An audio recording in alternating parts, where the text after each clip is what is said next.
ನಮಸ್ಕಾರ. ಇವತ್ತು ಇನ್ನೊಂದು high protein healthy tasty recipe ತೊಗೊಂಡು ಬಂದಿದ್ದೀನಿ. ನಾಗರ ಪಂಚಮಿ ಹಬ್ಬದಲ್ಲಿ ಎಲ್ಲರೂ ತೊಗರಿ ನುಚ್ಚುನುಂಡೆ ಮಾಡಿ ತಿಂದು ಗೊತ್ತಿರುತ್ತಲ್ವ.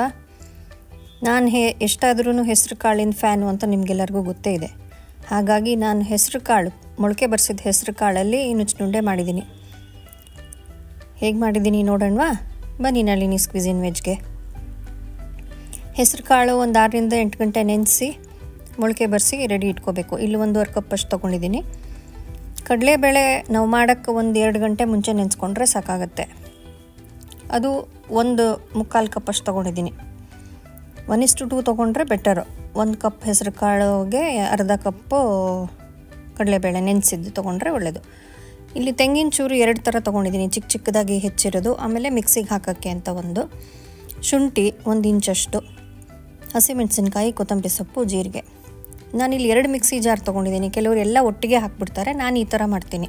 ದೊಡ್ಡ ಮಿಕ್ಸಿ ಜಾರಲ್ಲಿ ಬರೀ ಕಾಳು ಮತ್ತು ಬೇಳೆ ಹಾಕಿ ನೀರು ಹಾಕ್ದಂಗೆ ತರ್ತರಿಯಾಗಿ ರುಬ್ಕೋಬೇಕು.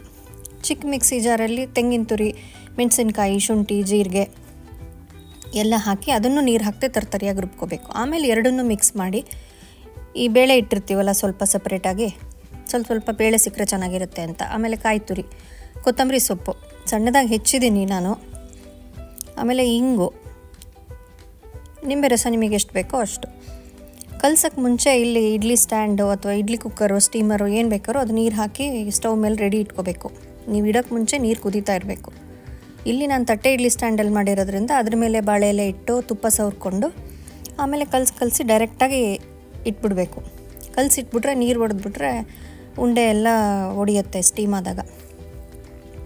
ಎಲ್ಲ ತೊಗೊಂಡು ಹೀಗೆ ಕೈಯಲ್ಲಿ ಒಂದು ಮುಷ್ಟಿ ಮಾಡ್ಕೊಂಡು ಹಿಂಗೆ ಗಟ್ಟಿಯಾಗಿ ಕಲಿಸ್ತಾ ಹೋಗಬೇಕು. ಕೊತ್ತಂಬರಿ ಸೊಪ್ಪು ಆದರೂ ಅಡ್ಡಡ್ಡ ಬರ್ತಾಯಿದೆ, ಇನ್ನೂ ಸ್ವಲ್ಪ ಚಿಕ್ಕದಾಗಿ ಹೆಚ್ಚಬೋದಿತ್ತು, ಆದರೂ ಪರವಾಗಿಲ್ಲ. ಇದನ್ನು ಈ ಥರ ಗಟ್ಟಿಯಾಗಿ ಮಾಡಿಕೊಂಡು ಈ ಥರ ಓವಲ್ ಶೇಪಲ್ಲಿ ಮಾಡಿ ಇಟ್ಕೋತೀವಿ ನಮ್ಮ ಮನೆಯಲ್ಲೆಲ್ಲ. ನೀವು ಯಾವ ಶೇಪಲ್ಲಿ ಬೇಕಾದ್ರೂ ಮಾಡ್ಬೋದು. ಇಡ್ಲಿ ಶೇಪ್ ಥರನೂ ಮಾಡ್ಕೋಬೋದು, ರೌಂಡಾಗೂ ಮಾಡ್ಕೋಬೋದು, ಹೇಗೆ ಬೇಕಾದ್ರೂ ಮಾಡ್ಕೋಬೋದು. ಎಷ್ಟೆಷ್ಟು ಹಿಡಿಯುತ್ತೆ ನೋಡಿಕೊಂಡು ಎಲ್ಲ ಅದರಲ್ಲೂ ಇಟ್ಟು ಮಕ್ಕಳಿಗೋಸ್ಕರ ಬೇಕಾದ್ರೆ ಚಿಕ್ಕ ಚಿಕ್ಕದಾಗಿ ಮಾಡ್ಬೋದು. ಇಲ್ಲಿ ನಾನು ಹಾಕಿರೋ ಅಳತೆಗೆ ಒಂದು 20 ರಿಂದ 22 ನುಚ್ಚುನುಂಡೆ ಆಗಿದೆ. ಸೊ ನಿಮಗೆ ನಿಮ್ಮ ಮನೇಲಿ ಎಷ್ಟು ಜನ ಇದ್ದೀರಾ ಅದನ್ನು ನೋಡ್ಕೊಂಡು ನೀವು ಲೆಕ್ಕ ಹಾಕ್ಕೊಳ್ಳಿ. ಎಲ್ಲ ತಟ್ಟೆ ಇಡ್ಲಿ ಸ್ಟ್ಯಾಂಡಿಗೆಲ್ಲ ಜೋಡಿಸ್ಬಿಟ್ಟು ಸ್ಟೀಮರ್ ಒಳಗಿಟ್ಟು ಒಂದು 15 ರಿಂದ 20 ನಿಮಿಷದಷ್ಟೊತ್ತು ಬೇಯಿಸಬೇಕು. ಮಧ್ಯ ನಿಮಗೆ ಸ್ವಲ್ಪ ಗಮನಿಸ್ತಾ ಇರಬೇಕು, ನೀರು ಕಡಿಮೆ ಆಯಿತು ಅಂತ ಅಂದ್ಬಿಟ್ರೆ ಎಲ್ಲ ಸೀದೋಗ್ಬಿಡುತ್ತೆ. ಹಾಗಾಗಿ ಸ್ವಲ್ಪ ಜಾಸ್ತಿನೇ ನೀರು ಹಾಕಿ ಚೆನ್ನಾಗಿ ಕುದಿಸಿ ಆಮೇಲೆ ಇದನ್ನಿಟ್ಟು ಒಂದು 15 ನಿಮಿಷ ಬೇಯಿಸಿ. ಆಮೇಲೆ ಒಂದು ಚಾಕು ಹಿಂಗೆ ಪ್ರೆಸ್ ಮಾಡಿ ನೋಡಿದ್ರೆ ಅದು ಚೆನ್ನಾಗಿ ಬೆಂದಿದ್ರೆ ನೀಟಾಗಿ ಬರುತ್ತೆ. ನೋಡಿದ್ರೆ ಎಷ್ಟು ಫಸ್ಟ್ ಕ್ಲಾಸ್ ಆಗಿರೋ ನುಚ್ಚುನುಂಡೆ ರೆಡಿ ಆಯಿತು. ಇದನ್ನ ಕಾಯಿ ಚಟ್ನಿ ಜೊತೆ ತಿನ್ಬೋದು. ಟ್ರೆಡಿಷ್ನಲಿ ಇದನ್ನು ಮಜ್ಜಿಗೆ ಹುಳಿ ಜೊತೆ ತಿಂತಾರೆ. ಇದ್ರ ರೆಸಿಪಿ ಲಿಂಕು ಹಾಕಿರ್ತೀನಿ, ಮಜ್ಜಿಗೆ ಹುಳಿದನ್ನು, ಅದನ್ನು ನೋಡಿಬಿಡಿ. ಏನೂ ಇಲ್ಲ ಅಂತಂದರೆ ಬರೀ ತುಪ್ಪ ಹಾಕ್ಕೊಂಡು ಬಿಸಿಯಾಗಿ ತಿನ್ಬೋದು. ಬೆಳಗಿನ ತಿಂಡಿಗೆ ಇದೊಂದು 2 ತಿಂದುಬಿಟ್ರೆ ಅಂತೂ ಆಮೇಲೆ ಎಷ್ಟೊತ್ತು ತನಕನೂ ಹಶ್ವಾಗಲ್ಲ. ಡಯಾಬಿಟಿಕ್ಸ್ಗಂತೂ ತುಂಬ ವರದಾನ ಅಂತ ಹೇಳ್ಬೋದು ಇದನ್ನ. ಯಾಕೆಂದರೆ ಲೋ ಗ್ಲೈಸಿಮಿಕ್ ಇಂಡೆಕ್ಸು, ಪ್ರೋಟೀನು ಮತ್ತು ಶುಗರ್ ರಿಲೀಸ್ ತುಂಬ ಸ್ಲೋ ಆಗುತ್ತೆ. ನೀವು ಬೇಕಾದ್ರೆ ಇದನ್ನು ತಿಂದು PPBS ಚೆಕ್ ಮಾಡ್ಕೊಂಡು ನೋಡಿ ಆಮೇಲೆ ಹೇಳಿ ನನಗೆ. ಮಾಡ್ಕೋತೀರಲ್ವ, ಮಕ್ಳಿಗೆ ಲಂಚ್ ಬಾಕ್ಸಿಗೂ ಕಳಿಸ್ಬೋದು. ರಾತ್ರಿ ಮಧ್ಯಾಹ್ನ ಮಾಡಿದ್ದು 1-2 ಉಳಿದಿದೆ ಅಂದರೆ ಸ್ನ್ಯಾಕ್ಸಿಗೂ ತಿನ್ಬೋದು.